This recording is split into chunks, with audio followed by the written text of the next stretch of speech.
Welcome mastery-minded mathematicians to Miss Matthew's Littlest Classroom. Today we'll conquer the multiplication chart together. Grab your chart and a pencil and let's dive in. The multiplication chart is set up in columns that run up and down and rows that run across left to right.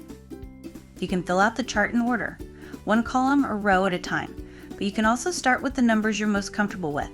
First, let's fill it in sequentially starting at 0.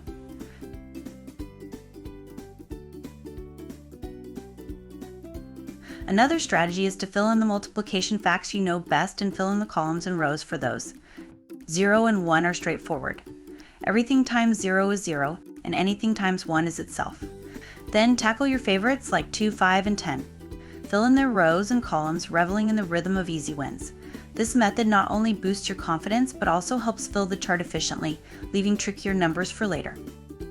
There you have it, a fully completed multiplication chart. Next, let's learn how to use a multiplication chart to easily find the product of two numbers. We'll focus on finding the product of 6 and 7. So grab your multiplication chart and let's get started. On our chart, you'll see numbers from 0 to 12 across the top and down the left side. These are your row and column headers. Each cell inside the chart represents the product of the row number and the column number. Now let's find 6 on the left side of our chart. This is our row header for 6. We need to multiply 6 by 7. So next, find 7 across the top, which is our column header.